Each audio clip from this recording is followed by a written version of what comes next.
আসসালামু আলাইকুম। আশা করি সবাই ভালো আছেন। আমরা যারা টেক্সটাইল ডাইং ফিনিশিং এ জব করি, আমরা যখন ফেব্রিক্স স্ট্যান্ডার্ড বা সোজার মেশিনে চালাই, তখন আমরা অনেক কেমিক্যাল ব্যবহার করে থাকি।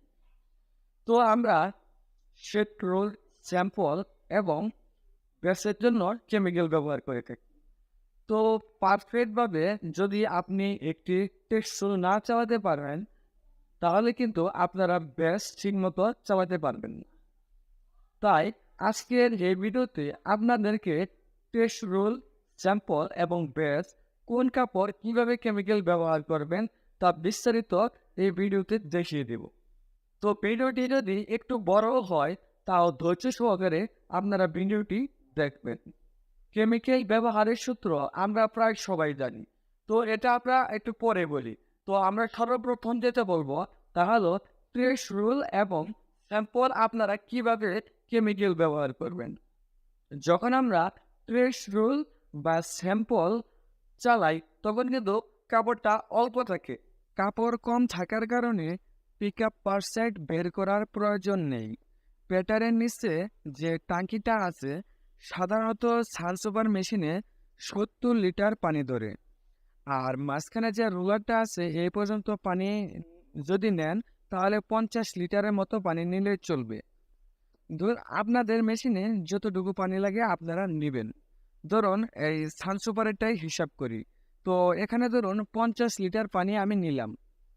তাহলে আমরা যদি 40 গ্রাম পার লিটার হিসাবে কেমিক্যাল ব্যবহার করি, তাহলে 50 গুণন 40 সমান সমান 2000 ভাগ 1000।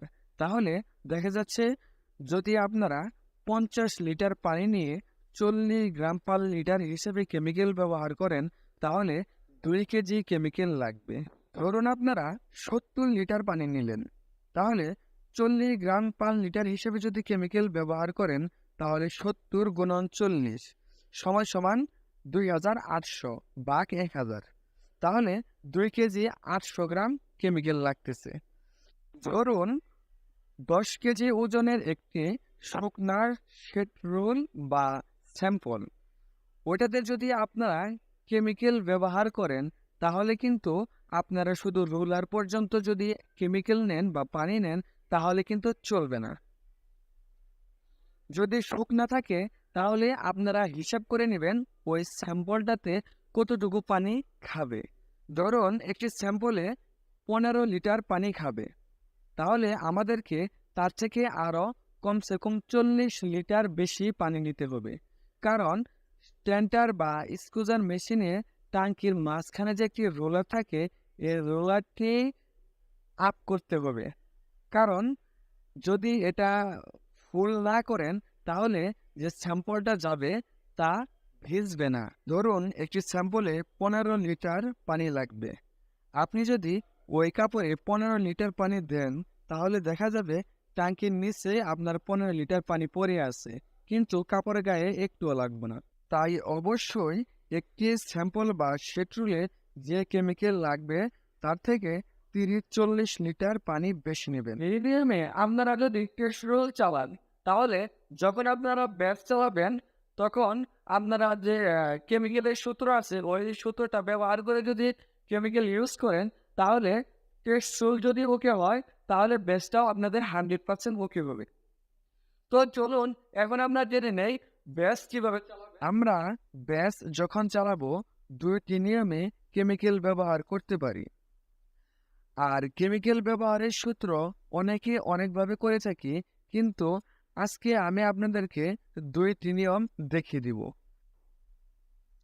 একটি হলো রিজার্ভ ট্যাঙ্কি ধরে তারপর কেমিক্যালের হিসাব করা, আরেকটা রিজার্ভ ট্যাঙ্কি ছাড়া হিসাব করা। তাহলে চলুন শুরু করা যাক। ধরুন 1000 কেজি কাপড়, তারপর আপনারা গুণন দেবেন, গুণন 35।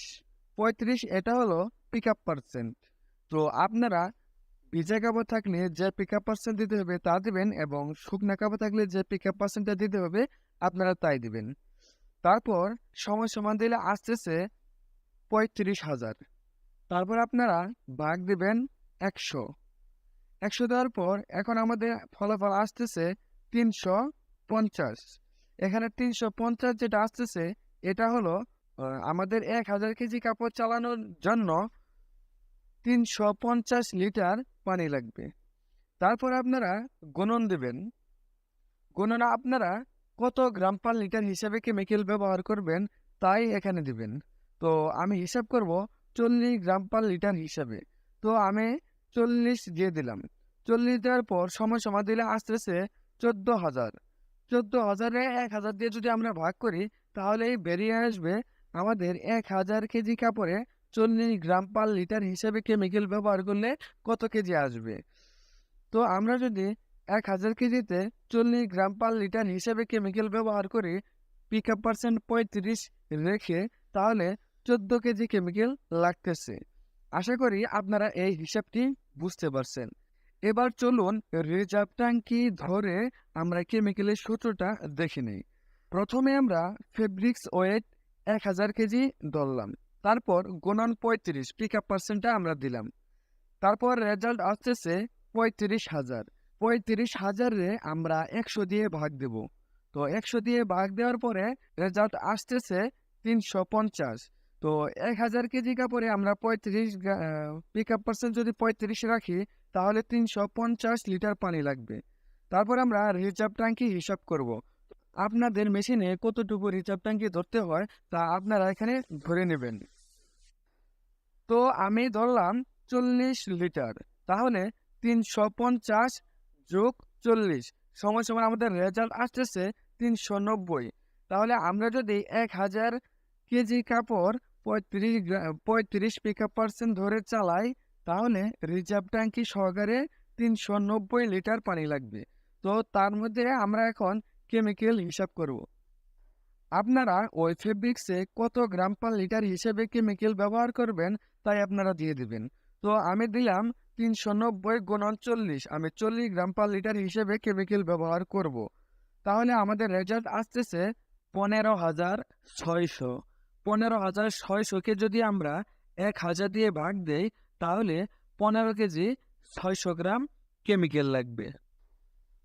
তাহলে এখন আমরা দেখতে পাচ্ছি 1,000 কেজি কাপড়ে পিক আপ পার্সেন্ট 35 যদি আমরা খাওয়াই, তারপর রিজার্ভ ট্যাঙ্কি ধরে 40 গ্রাম পার লিটার হিসেবে যদি কেমিক্যাল ব্যবহার করি তাহলে 15 কেজি 600 গ্রাম কেমিক্যাল লাগবে।